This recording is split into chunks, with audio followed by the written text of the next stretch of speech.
There are moments in history when a room full of people seems to stop breathing at the exact same second. This was one of those moments. No cameras allowed. No reporters inside. Just the sound of a judge's voice echoing through a courtroom that suddenly felt too small for the magnitude of what was unfolding. And then, almost impossibly, Prince Harry and Meghan Markle spoke the words no one ever expected to hear. Not in public, not in private, and definitely not in court. But let's back up for a second, because here's the question that every person watching from around the world is still asking. Before we continue, please hit the like button, subscribe to the channel, and turn on the notification bell for updates. How did we get here? How do two of the most discussed, photographed, analyzed people on the planet end up standing in front of a judge, offering an apology that instantly sent shockwaves through every corner of the internet? And why now? Because timing is everything. And the timing of this moment wasn't random. It wasn't accidental. It wasn't just another headline in the endless cycle of royal drama. Something pushed this into motion, something powerful enough that even silence couldn't contain it anymore. You've probably heard whispers for years.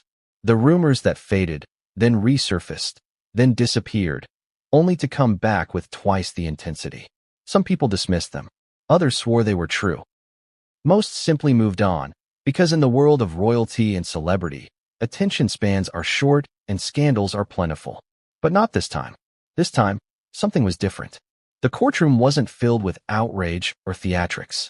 It was filled with something far more unsettling: anticipation. The kind that builds in the seconds before a truth finally breaks free. The kind that makes you wonder if you're about to witness a confession, a correction, or something much more complicated than anyone ever imagined. And here's where things get even stranger. No one inside that courtroom walked in expecting an apology. In fact, according to those who were present, the atmosphere suggested the exact opposite. Lawyers prepared to argue. The judge prepared to question. The audience prepared to observe. But Harry and Meghan didn't prepare to fight. They prepared to explain. Not defend. Not deny. Explain. Which raises the question, what changed? What happened behind the scenes that transformed a private matter into a public turning point? Because apologies from this level of power don't happen casually. They don't happen without pressure. And they definitely don't happen unless something or someone forces the moment. So ask yourself this. If everything had continued as normal, would this day have ever happened at all? Or was this moment inevitable? And if it was inevitable, what was it leading to? Because the apology was only the beginning. What came after? That was the part no one was prepared to hear. And as the judge leaned forward, preparing to ask a question that would shift the tone from tense to irreversible, one thing became painfully clear. The truth wasn't going to stay contained much longer. Outside the courthouse, the world had no idea what was happening. Not yet. People stood behind barricades, phones lifted high, hoping for a glimpse of something that would explain the sudden mystery surrounding the hearing. News anchors repeated the same empty lines. Analysts guessed, commentators speculated, but no one actually knew. And that silence? It was louder than any headline. Because when the world expects drama and gets nothing, that nothing becomes a warning. A signal. A shift in the air. Something was coming, and everyone felt it, even if no one could name it yet. It wasn't just royal watchers holding their breath. It was people who had never cared about the monarchy before. People who swore they were done with Harry and Meghan. People who thought the story was over years ago. But a strange thing happens when a mystery reopens. Curiosity returns. And not gently. Think about it. Why do stories we thought were finished suddenly come back? Why does the past have a habit of following people, no matter how far they run or how loudly they insist they've moved on? Maybe because unfinished truth doesn't disappear. It waits. And this truth? It had been waiting a long time. Inside the courtroom, neither Harry nor Meghan looked like global figures. They looked like two people who finally ran out of places to hide. Not frightened, but tired. The kind of tired that comes from carrying something heavier than the world realizes. There were no dramatic tears, no raised voices, no explosive confrontation, just tension, stillness, a quiet that held more weight than any shouting match ever could. The judge wasn't hostile. He wasn't impatient. But he was focused, sharp enough to know when someone was circling around the point instead of landing on it. And the point was getting closer. Harry's lawyer shifted in his seat, glancing down at the documents in front of him. Meghan kept her hands folded, her expression unreadable. Calm on the surface, but with something beneath it. Something that suggested this wasn't the moment they feared. It was the moment they accepted. But here's where the story takes a turn most people didn't expect. The apology didn't come in the form of a grand, dramatic statement. It wasn't rehearsed or polished. It wasn't wrapped in legal language or public relations strategy. It was simple, almost too simple. And that's what made it shocking. Because sometimes, the most unbelievable words are the ones spoken quietly. But remember this, apologies don't exist in isolation. They come from somewhere. They have a trigger, a cause, a breaking point. So the real question isn't what they said. It's what forced them to say it. Because something happened before this hearing, something that pulled every buried piece of the story back to the surface. And whatever that something was, it hadn't been revealed yet. In the hours leading up to the hearing, something unusual happened, something small enough that most people would have missed it, but significant enough that those who understood the royal ecosystem felt the shift immediately. The palace didn't comment. Not a single word. No spokesperson statement. No carefully crafted sentence asking for privacy. No subtle reminder that the royal family does not involve itself in legal matters concerning the Sussexes. Just silence. And if you followed the monarchy long enough, you already know. Silence is never accidental. Silence speaks. So what does it say when the institution built on image and control chooses to say nothing at all? Some believed it meant distance. Others believed it meant strategy. But a smaller group, those who pay attention to timing, patterns, and pressure, believed it meant something else entirely. Preparation. Because the royal family may ignore noise, but they never ignore risk. And this moment wasn't noise anymore. Meanwhile, across social media, a strange phenomenon was unfolding.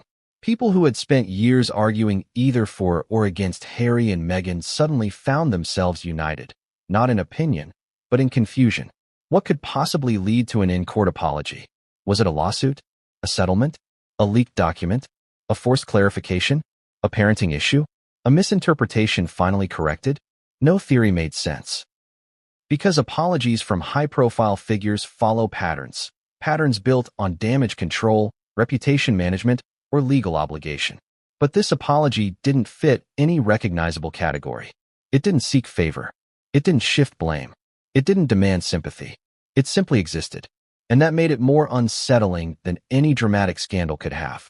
Inside the courtroom, the judge wasn't rushing them. He wasn't pressuring them.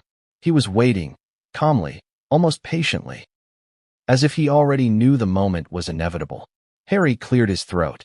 Not the dramatic kind you see in films. The human kind. The kind people make when they're about to speak, but aren't sure if the words will come out the way they need to. Meghan looked at him, not with panic and not with anger, but with a kind of resigned understanding.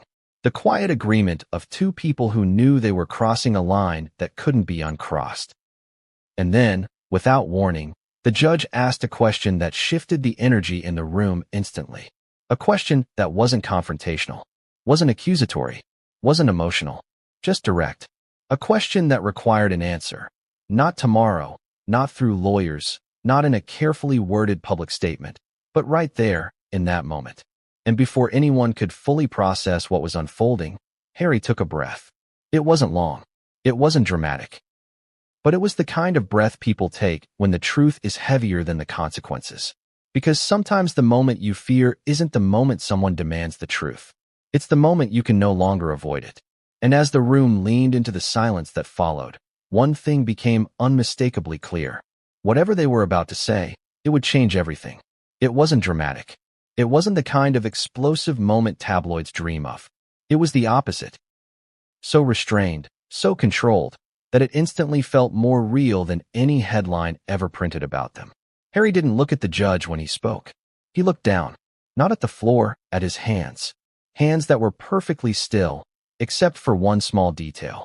His fingers were pressed together so tightly the skin had turned pale.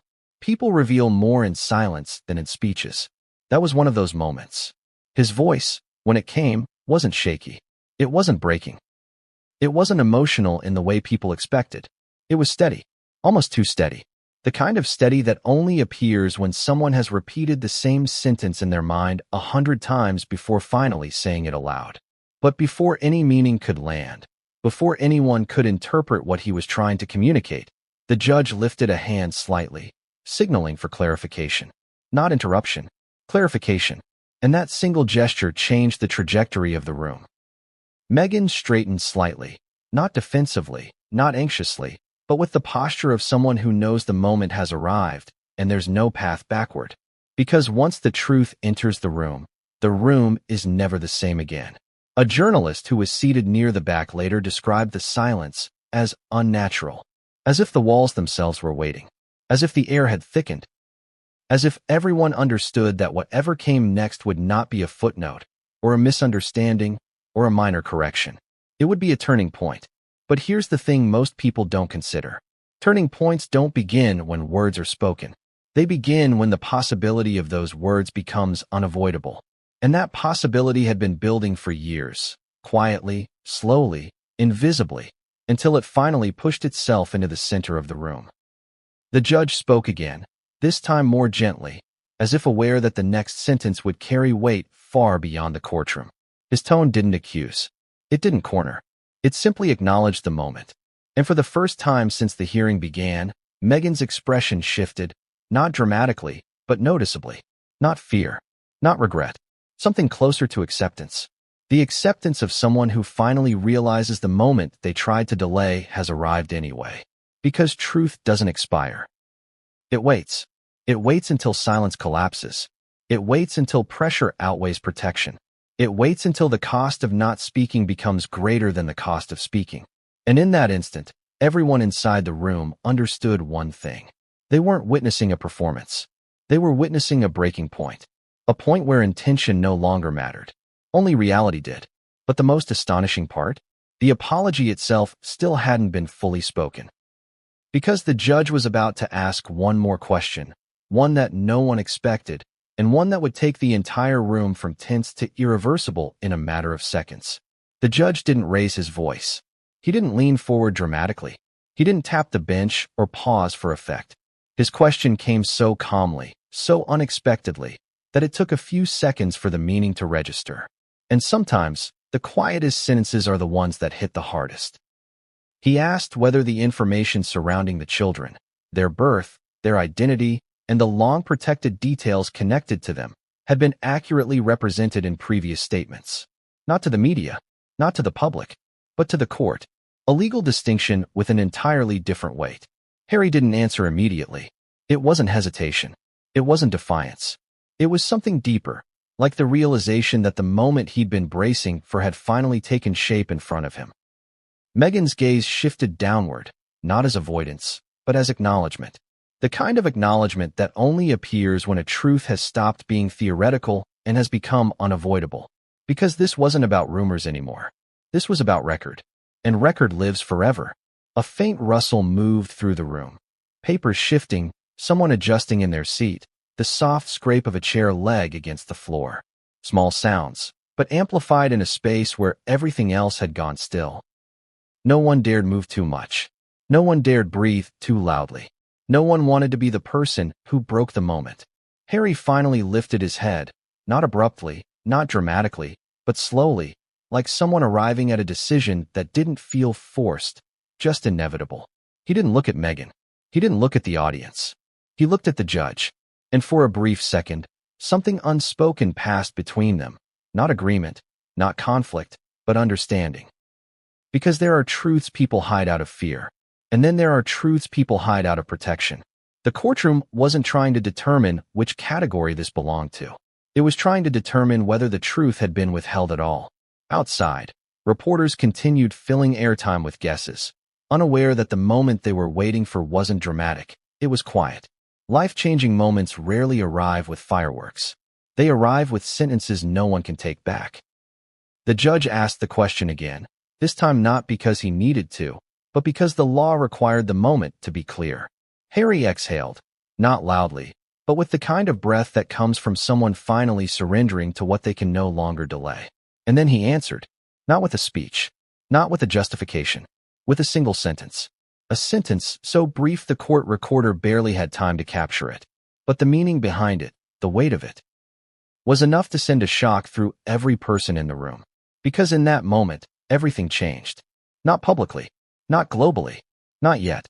But inside that courtroom, the story the world thought it knew shifted into something entirely different. And the apology the headlines would later obsess over? It wasn't the ending. It was only the doorway. Because what came after that single sentence wasn't just unexpected. It was the moment that made even the judge stop speaking. The first sign that something was different came before anyone spoke a single word. It wasn't the judge. It wasn't the lawyers. It wasn't even Harry or Meghan. It was the silence, the kind of silence that feels like it's holding its breath. Courtrooms are usually noisy in subtle ways. Papers shifting, shoes scuffing, whispered conversations. But that morning, the room felt frozen, as if everyone instinctively understood that whatever was about to unfold wasn't routine. People weren't just watching. They were waiting. But waiting for what? Even the bailiff, who had seen more hearings than he could probably remember, stood unusually still. It was as if the energy in the room had shifted without warning, like a storm cloud passing overhead, though nothing visible had changed. Harry sat at the table, shoulders slightly rounded, not in defeat, but in focus. His eyes didn't scan the room. He didn't glance toward the journalists or the clerk or even the judge. He stared ahead, expression neutral, but with that unmistakable look of someone preparing for impact. Meghan sat beside him, her posture controlled, composed. Not rigid, not tense, just measured. The way someone sits when they're determined not to reveal more than necessary. But there was one detail no one missed. She wasn't holding his hand. Not because they were distant, not because of any dramatic tension, but because sometimes, when a moment is this heavy, even touch can feel like too much weight to carry. The judge entered without theatrics, without the dramatic pause you might expect from a film. He simply walked in, took his seat, and began reviewing the documents in front of him. No one moved. And then something happened that changed the temperature of the room instantly. Harry's lawyer leaned toward him, not urgently, not with alarm, but with a quiet warning. A whisper only meant for him. Whatever was said wasn't heard, but something in Harry's expression shifted ever so slightly. Not shock, not resistance, acceptance. It was the kind of expression people have when they already know what's coming, but hearing it spoken aloud makes it real in a way silence never could. The judge cleared his throat, not to gain attention, but to mark the beginning. He addressed the room with simple, formal language, as all court proceedings do. But beneath the routine words, there was an undercurrent, something unspoken, almost like expectation. No accusations, no raised voices, no tension in the traditional sense. Just the unmistakable feeling that the truth was standing at the doorway, waiting to be acknowledged. A journalist later described the atmosphere as too calm, because sometimes calm is more unsettling than chaos. Calm means the moment has arrived. Calm means there's no turning back. And as Harry finally lifted his head, meeting the judge's gaze for the first time that morning, the room seemed to pull tighter, not physically, but emotionally, as if every person inside instinctively braced for the next sentence. Because everyone felt it. Something was about to break open. The judge didn't waste time with introductions or pleasantries. He didn't ask if everyone was comfortable or ready to proceed. Instead, he went straight into the reason they were all there. Without softening the impact, he stated that the purpose of the hearing was not to revisit past disputes, not to relitigate media battles, and not to entertain speculation. His tone made it clear, this was not a spectacle. This was not a moment for performance. This was a matter of record. And record is final. Harry listened without blinking. Meghan didn't shift in her seat. No one whispered. Even the sound of air conditioning felt louder than it should have. Because when a judge speaks this directly, it means something unusual is happening, something outside the normal script. Then came the part that made every person in the room go still. The judge referenced a recent filing, one not previously reported, one not leaked online, one that had been submitted quietly and under seal. A document that, according to the court, required clarification before the case could move forward. Not interpretation, not argument, clarification. That single word landed like a gavel on the room. Because clarification means something was stated before. Clarification means something might not align. Clarification means the truth is not being asked for. It is being required. Harry's attorney adjusted his glasses, but didn't interrupt. Meghan's eyes remained fixed forward, but there was a subtle change in her expression, like someone mentally preparing themselves to relive a moment they hoped would stay buried. And then the judge read a line from the sealed filing. Not the whole document, just one sentence, but it was enough to shift the room's energy instantly. He read it slowly, deliberately, as if giving the words time to settle before anyone reacted to them. The sentence referred to the status of parental information previously provided. No accusations, no conclusions, just that. But it was enough, because those words carried weight far beyond the legal language they were wrapped in. Parental information, previously provided. The room didn't gasp. There was no dramatic reaction. It was quieter than that, more internal, more unsettling. A silence of realization rather than shock. Somebody in the second row exhaled sharply, the sound louder than it should have been. A reporter closed her notebook as if unsure whether she should keep writing or simply watch. The judge paused, not for effect, but because he needed the moment to be understood. He clarified that the court was not making accusations. It was seeking accuracy, and accuracy is where stories stop being stories. Harry finally shifted, not dramatically, but enough to signal that the moment was no longer theoretical. His jaw tightened for just a second, barely noticeable unless you were looking for it. Meghan's breathing changed, still steady, but deeper, like someone bracing for a question they've rehearsed but hoped would never be asked out loud. Because this wasn't about rumor anymore. It wasn't about headlines. It wasn't about public perception. It was about something far more serious. Legal truth. And everyone inside the courtroom understood the same chilling reality at the exact same moment. If the judge was asking for clarification now, it meant he already knew something wasn't adding up. The judge didn't allow the tension to settle before moving forward. He turned a page, scanned the next line, and then did something that caught even the attorneys off guard. He asked Harry directly whether he wished to clarify the information himself rather than through legal counsel. That almost never happens. In high-profile cases, every word is filtered, scripted, polished, and spoken through representation. Courts don't usually invite personal responses unless the situation calls for something extraordinary. And this moment was extraordinary. Harry didn't look at his lawyer for guidance. He didn't ask for a recess. He didn't hesitate in the way people do when they're searching for an excuse. He simply swallowed once and kept his eyes forward. It was Meghan who moved first. Not dramatically, not with panic, but with the slightest turn of her head in his direction, as if silently asking the question no one else could. Are you going to answer? Because if he did, there was no one doing it. The attorney leaned in again, whispering with more urgency than before, but Harry didn't acknowledge him. Not out of defiance, but because sometimes advice arrives too late. The judge waited, not impatiently, not with pressure, just with certainty. As if he already knew the crossroads had been reached. Harry opened his mouth slightly, as if preparing to speak, but before any words formed, the courtroom door opened. Every head turned. No one was supposed to enter. Hearings of this nature are closed, locked, restricted, tightly controlled.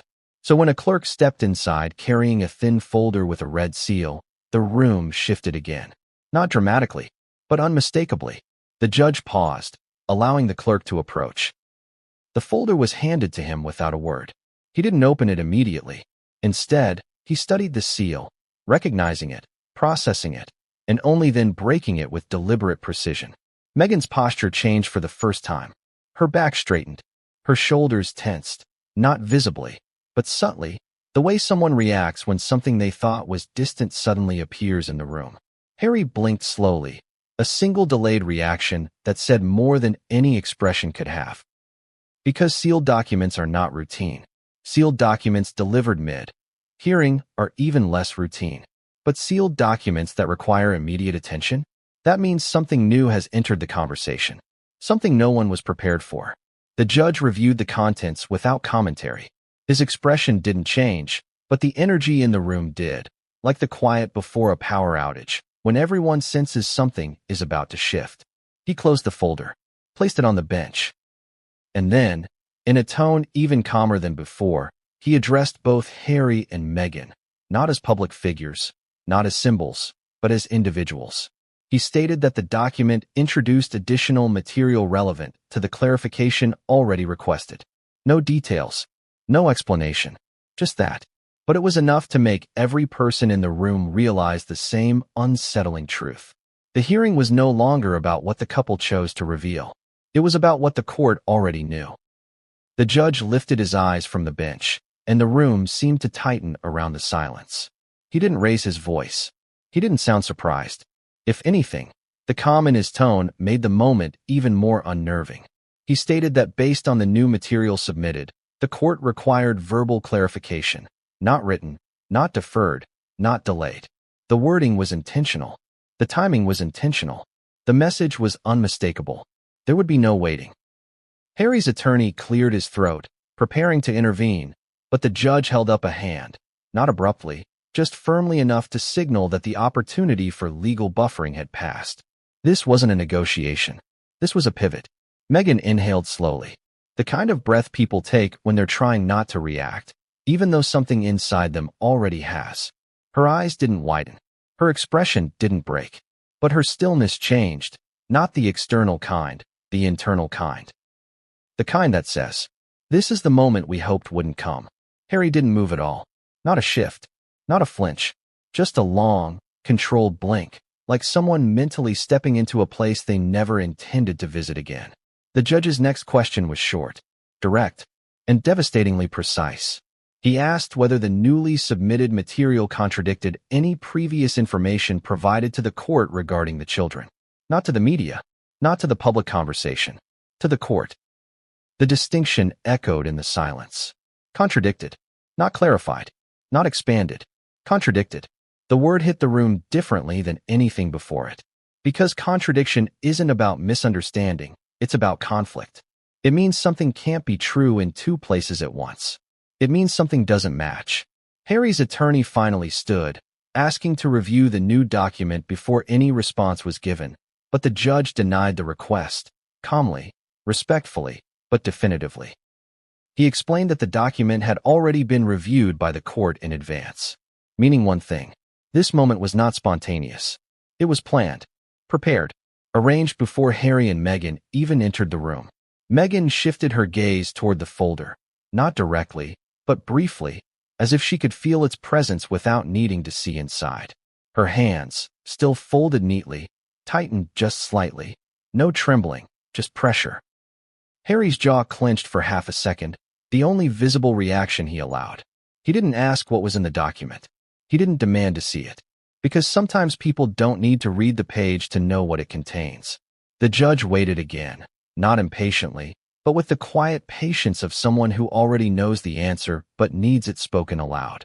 Not for drama, for record, because record is permanent. And when Harry finally lifted his head, meeting the judge's eyes, the atmosphere shifted one more time, subtly but unmistakably, not toward resistance, toward inevitability. Whatever was coming next could no longer be stopped by legal strategy, silence, or time. The truth wasn't approaching. It had arrived, and the judge's final sentence made that clear. He stated that before the court proceeded any further, verbal clarification from Harry would be required. Not optional. Harry didn't answer right away. The silence that followed wasn't the unsure kind. It wasn't hesitation in the way people stall when they're searching for the right words. It was something else entirely. Like the pause before someone steps through a doorway they've spent years standing in front of. Meghan didn't look at him this time. She stared straight ahead, eyes fixed on a point no one else could see. Her expression didn't reveal panic or denial. Just the quiet realization that the moment they tried to manage privately had now shifted into a space they could no longer control. The room was so still that even the smallest movements became amplified. A pen rolled an inch across a tabletop. Someone in the back crossed their legs, the fabric brushing softly. The fluorescent lights hummed overhead with a faint vibration that suddenly felt too loud. Everything ordinary became magnified. Because in moments like this, normal details feel out of place. Harry finally placed both hands flat on the table, not forcefully, not dramatically, just deliberately. A grounding gesture. The kind people make when their body knows a moment is bigger than their voice. His attorney leaned in again, whispering something sharp and urgent. But Harry didn't respond. He didn't nod. He didn't even blink. It was as if the whisper belonged to another world, one he was already stepping away from. The judge watched quietly, expression unchanged. Not cold, not demanding, just steady. The way someone looks when they understand the weight of a decision but refuses to interrupt its arrival. And then, in a voice softer than anyone expected, Harry finally spoke. He didn't launch into explanation. He didn't offer context. He didn't protect himself with legal language. He simply answered the judge's question. His words were few, so few that people weren't sure they heard correctly at first. But the court recorder captured them, and the judge acknowledged them with a slight nod. Harry's response wasn't emotional. It wasn't defensive. It was factual. And sometimes, facts are louder than confessions. Meghan closed her eyes for a moment. Not dramatically, not for sympathy, but like someone absorbing the impact of a truth they've already lived with, even if no one else had heard it spoken aloud until now. The attorney sat back slowly, realizing the hearing had just shifted into a territory no legal strategy could redirect. Because now the record had changed. Not the public narrative, not the internet speculation, the record. And once something enters the record, it cannot be taken back. The judge didn't comment further. He didn't press for more. He simply stated that the court would need additional clarification as proceedings continued. Not today, not immediately, but soon. That single word, soon, landed with more force than any deadline. Because soon meant this wasn't a one-sentence moment. It was the beginning of something larger. Harry looked down again, but the meaning hung in the air, unspoken yet undeniable. The apology the world would later hear about hadn't even happened yet. This was only the shift, the turn, the opening crack. Because the next step wouldn't come from Harry. It would come from the court itself. And what the judge did after that made it clear. This hearing wasn't about to continue normally. It was about to escalate. Because nothing in this courtroom happened randomly. Something triggered the apology. Something forced the moment. And that something didn't begin inside the courthouse. It began long before anyone walked through those doors. Hours earlier, the day started like any other high-profile legal proceeding. Controlled, predictable, carefully managed. Security teams positioned themselves outside. Reporters gathered at the barricades. Commentators rehearsed their talking points, ready to analyze anything from body language to wardrobe choices. But there was one detail that didn't match the familiar script. Harry and Meghan arrived without a public statement. No spokesperson message. No pre-hearing clarification. No attempt to frame the narrative before someone else could. And that alone was enough to set off alarms among those who study patterns. Because public figures rarely walk into unpredictable environments without shaping expectations first. So why didn't they? People watching from the outside saw composure. But those who pay attention to timing noticed something else, the absence of control. Control has been their currency for years. Control of interviews. Control of documentaries. Control of narratives. But the moment they stepped into that building, control slipped from their hands. Not because of the judge, but because of what happened before the hearing even began. Sources close to the case later described the morning as unusual. Not chaotic, not frantic, just different.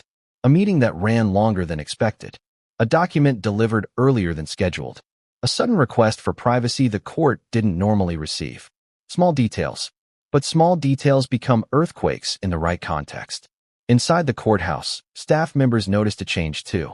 One clerk, normally unshakable, became unusually careful when handling paperwork. Not nervous, just aware.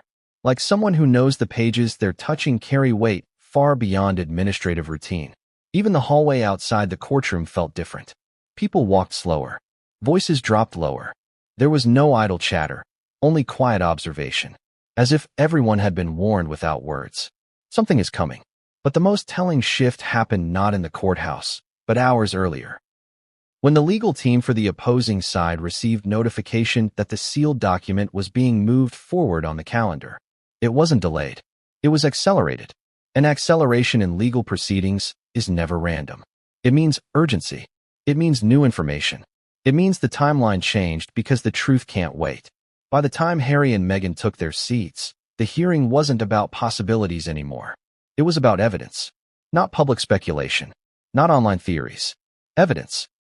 And that's when the question became unavoidable. What changed behind the scenes? What forced the moment? Because apologies don't surface without impact. Something pushed this into the open. Something powerful enough that even silence, after years of holding, finally cracked. But the real turning point didn't happen inside the courtroom. It happened before anyone arrived. The trigger didn't come from a headline. It didn't come from a leaked photo, an explosive interview, or a sudden media ambush. It came from something much quieter and far more dangerous. A request. A formal, written request submitted days before the hearing, asking the court to verify previous information related to the children.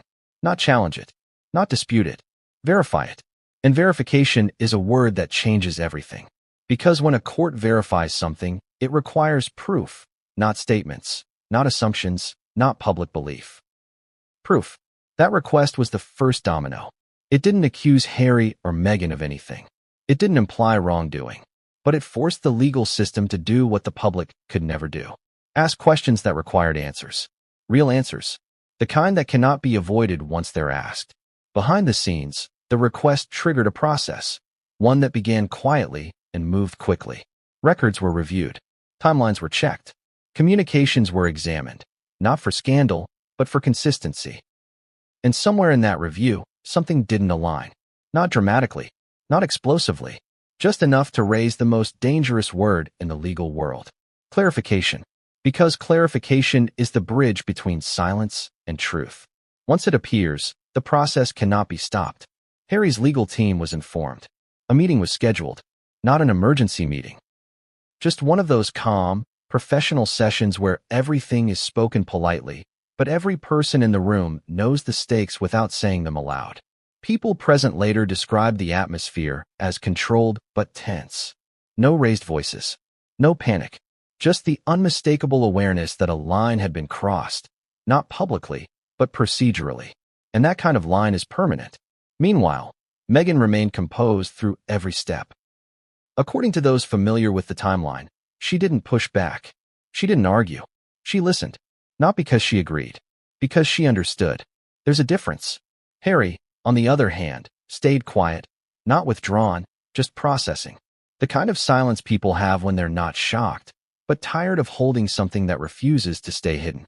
But the most telling detail wasn't their reaction. It was the timing. Because the request didn't surface months ago, it surfaced now. So the question is, why? Why did it take this long? Why didn't it happen earlier? And what shifted behind the scenes to make the moment unavoidable? Here's where things get even more unsettling. The request didn't come from the court. It didn't come from the palace. It didn't come from the media. It came from someone else entirely. Someone with enough standing to make the document impossible to ignore. Someone whose involvement changed the trajectory overnight. And when that name appeared on the sealed submission, quietly, without fanfare, the court didn't treat it as speculation. They treated it as credible. Which meant one thing. The hearing was never meant to confirm a rumor. It was meant to address a claim. And that claim was serious enough that the judge didn't hesitate to fast-track the response. Because once a name like that enters the file, the clock starts ticking. The truth doesn't wait. The moment the name entered the file, everything changed, not publicly, not online, but inside the system that operates quietly beneath the surface, where emotion doesn't matter and reputation has no influence. Because in court, a name isn't just a name. It's a key. And this key unlocked a door no one expected to open. The identity of the requester wasn't announced in the courtroom. It wasn't spoken aloud. It wasn't shared with reporters. But the reaction of those who saw it was enough to reveal one thing. This wasn't a stranger. This wasn't a random third party. This was someone with proximity. Someone with history. Someone who couldn't be dismissed. And that changed the temperature of the case instantly. Inside the judge's chambers, the document wasn't treated as a curiosity or rumor. It was treated as something requiring immediate review. Not because of what it claimed, but because of who submitted it. Courts don't accelerate based on gossip. They accelerate based on credibility. Harry's legal team received notice shortly after the review. The call wasn't dramatic. No panic, no raised voices, but even calm sentences can change everything when they contain the words. Additional clarification required. Those 3 words move cases out of the shadows. Harry reportedly went quiet during the briefing. Not confused, not angry, just still. The kind of stillness that suggests recognition rather than surprise. As if he already knew the subject would resurface eventually. as if the silence they'd maintained wasn't built to last forever. Meghan's response was different, not emotional, but controlled. She didn't push back. She asked for details. She listened. And once the explanation ended, she simply nodded. Not in agreement. In acknowledgement. Because sometimes, acknowledgement isn't acceptance of the situation. It's acceptance of the timing. They had reached the point where the story could no longer remain private. Not because the world demanded it, but because the process required it. Meanwhile, on the outside, everything looked normal. Reporters speculated about legal strategies. Commentators debated motives. Social media recycled theories with renewed energy. But the real shift had already happened, quietly and invisibly. Not with headlines. With paperwork. Because court cases don't explode suddenly. They build. They evolve. They tighten until there's nowhere left to move. And this case had just tightened. The decision to accelerate the hearing wasn't emotional or punitive. It was procedural. The judge wasn't interested in narratives or public perception. He was interested in alignment.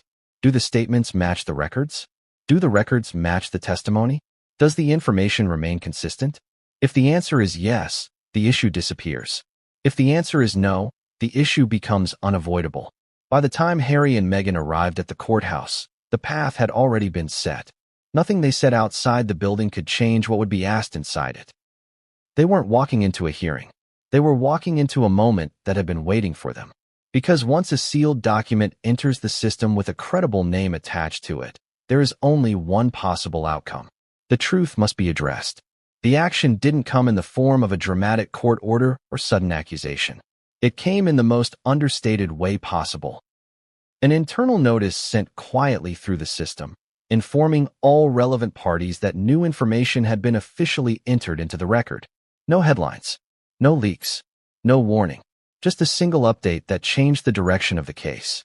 Because once something becomes part of the record, the court is obligated to respond.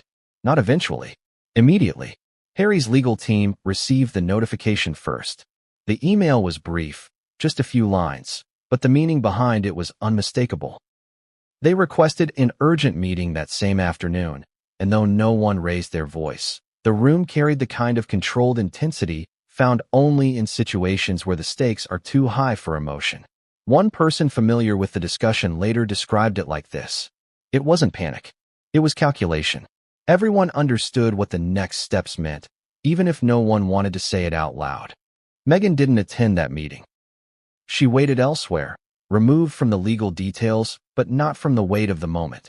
When Harry emerged, he didn't speak immediately. He just sat, quiet, still, before finally explaining what the court required. Not an explanation, not a defense, a clarification. That word again, the quiet, dangerous one. Because clarification doesn't wait for comfort. Clarification doesn't care about timing. It only cares about accuracy. And accuracy was the one thing the situation could no longer avoid. Over the next 24 hours, calls were made, carefully, strategically, discreetly. No one outside the legal circle knew. No one leaked anything. Even the usual sources who thrive on royal chaos went silent, sensing a shift they couldn't yet see. Meanwhile, the sealed document was reviewed at the highest level, not because of what was written inside, but because of what it implied. There are moments when a case stops being procedural and becomes inevitable. This was one of those moments. Harry and Meghan were informed that the court expected cooperation, not through statements, and not through lawyers alone. Directly. In person. Inside the courtroom. That requirement changed everything. Until then, the situation could still have remained behind paperwork. It could have been handled quietly, clarified, adjusted, resolved without ever crossing into spoken territory. But the moment the court required verbal acknowledgement, the story crossed a line. Paper can be amended. Testimony cannot. Meghan reportedly reacted with a single, steady exhale, not resistance, not shock, just the realization that the path had narrowed. There were no alternate routes left. Only forward. Harry didn't argue. He didn't negotiate. He simply nodded. Because when a process reaches this point, the choice is no longer whether to speak. It's when. And the when had already been decided. By the time they entered the courtroom the next morning, the outcome was no longer theoretical. It was already in motion. But the most unexpected twist wasn't the document. It wasn't the request. It wasn't even the requirement to speak. No one noticed at first. The hallway outside the courtroom was filled with the usual tightly controlled movements. Security officers positioned at fixed points, legal assistants passing quietly, a few authorized observers waiting for the signal to enter. Everything looked ordinary. But then a figure appeared at the end of the corridor. Not rushed. Not escorted. Just present. The kind of entrance that doesn't need attention to draw it. Because some people carry significance without announcing it. The guards reacted before anyone else did, not aggressively, but with sudden alertness. Their posture changed, their radios clicked once, and within seconds the atmosphere shifted. Not publicly, internally. Meghan's attorney noticed the movement through the glass panel in the courtroom door. His expression didn't change, but his focus did.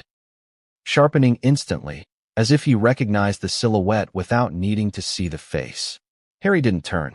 He remained seated, eyes forward, as if refusing to acknowledge something he already sensed behind him.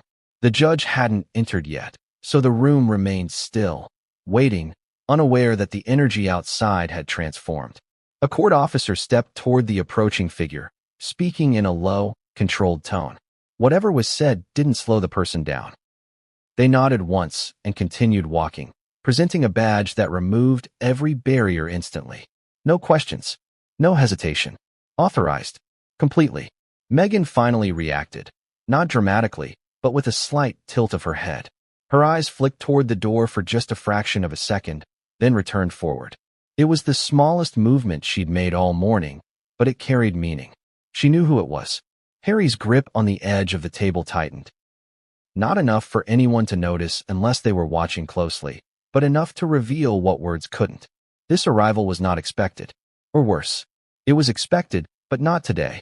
The courtroom doors opened, not loudly, but with a controlled, deliberate motion. Every person inside turned. Even the clerks. Even the attorneys. Because when someone enters a closed hearing without announcement, protocol demands acknowledgement. The figure stepped inside. No entourage. No cameras. No hesitation. Just quiet authority. The judge entered almost simultaneously, stopping briefly when he saw the new arrival. Not surprised, but recalibrating, as if aware that the dynamic had just shifted. He acknowledged the individual with a brief nod, a gesture that meant one thing. Permission granted. The person took a seat, not with the spectators, and not beside legal counsel. Somewhere else. Somewhere significant. Meghan's shoulders lowered by the smallest degree. Not relief, not fear, but resignation. Because whoever had just taken that seat wasn't there to watch. They were there with purpose. Harry finally lifted his eyes, not toward the judge, not toward Meghan, but toward the person now sitting in the room. And for the first time since the hearing began, his expression changed. Not dramatically, just enough to show that whatever control he had left had just disappeared. The judge cleared his throat and resumed the proceedings, but the energy in the room was no longer the same. Because now, the question wasn't why the hearing was happening. It was why they were here. And the answer to that question would lead to the first real unraveling of the truth. The room hadn't recovered from the unexpected arrival when the next shift happened, not through an action, but through an expression. Because sometimes, the moment everything changes isn't marked by words. It's marked by the way someone reacts to what they can no longer control. Harry didn't look away. For the first time in the entire hearing, he wasn't staring down or forward.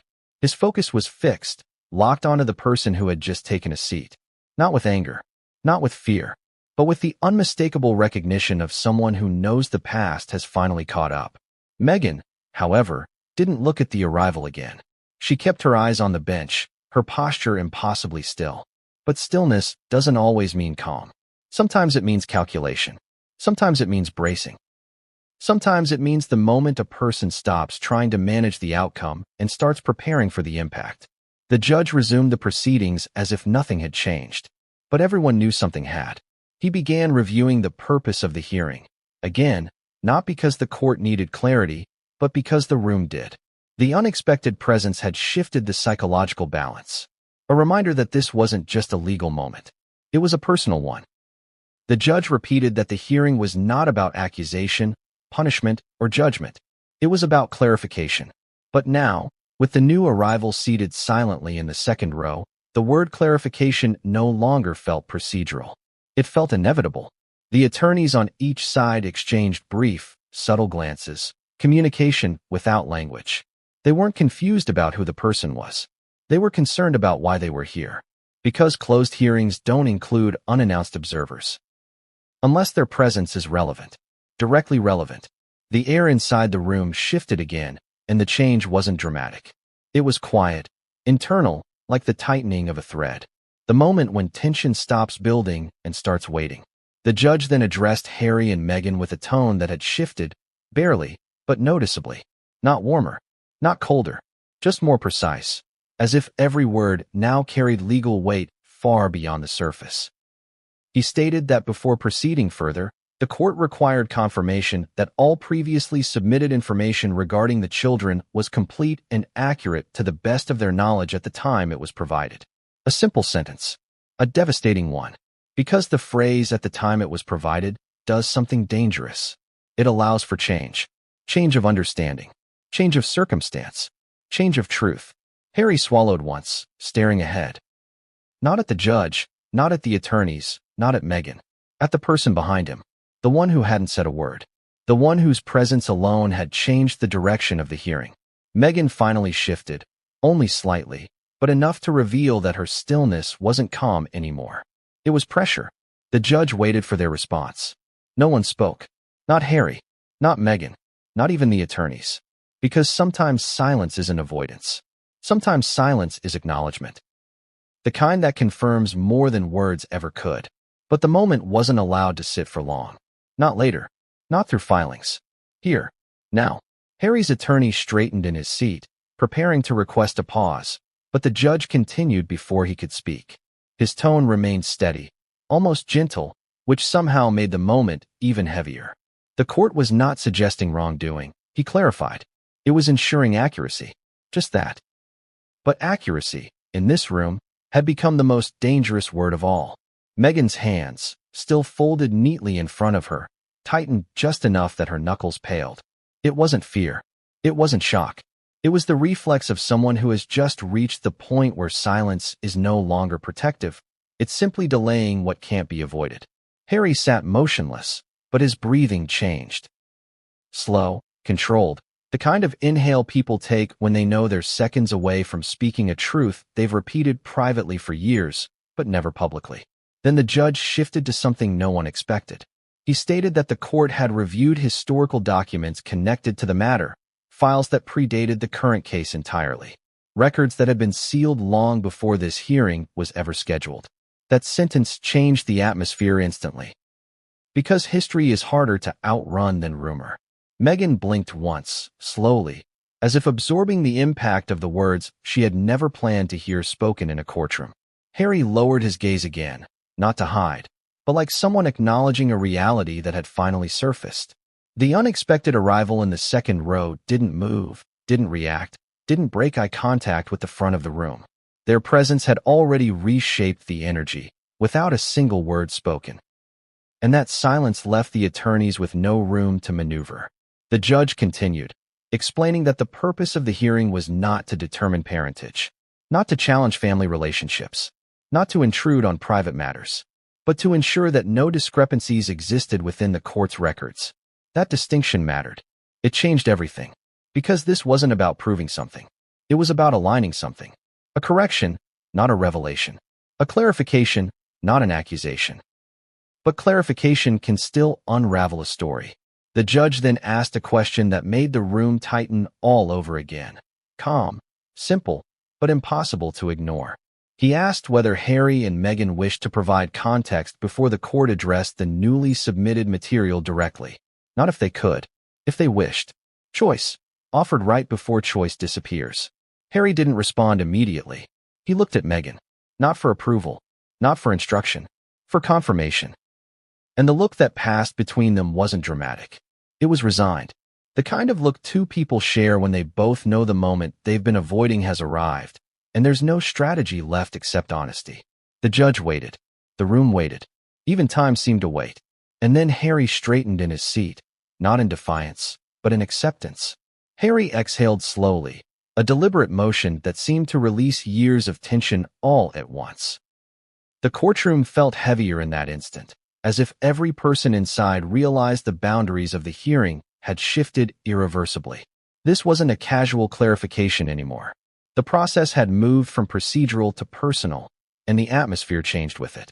He spoke, his voice steady but low, measured. Not defensive, not rehearsed, not trying to sway opinion. Just words, careful, deliberate, and unavoidable. Words that carried the weight of private decisions finally forced into the light. Meghan's expression didn't change much externally.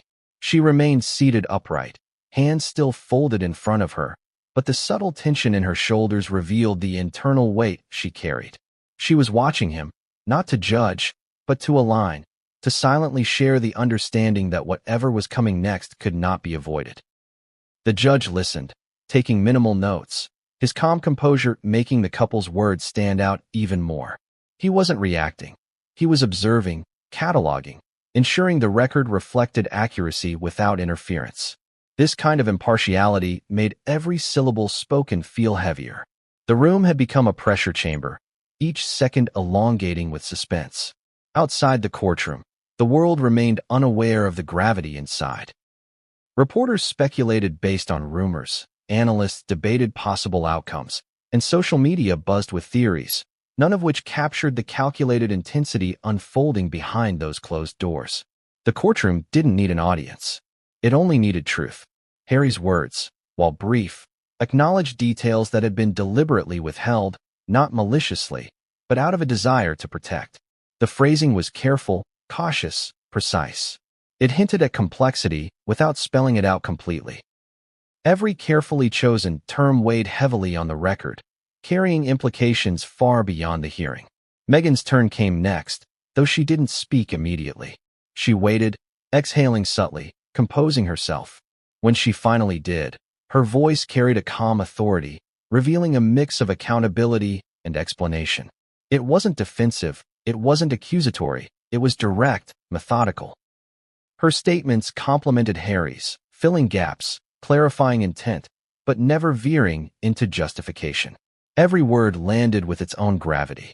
The room, once tense and expectant, became still in awe of the delicate balance of accountability and truth unfolding. The unseen observer in the second row remained impassive, yet their presence amplified the moment. The silent witness was a reminder that the narrative extended beyond the courtroom walls, and that even private admissions had consequences. As the last sentences were spoken, the judge leaned forward slightly, indicating a pause in the proceedings.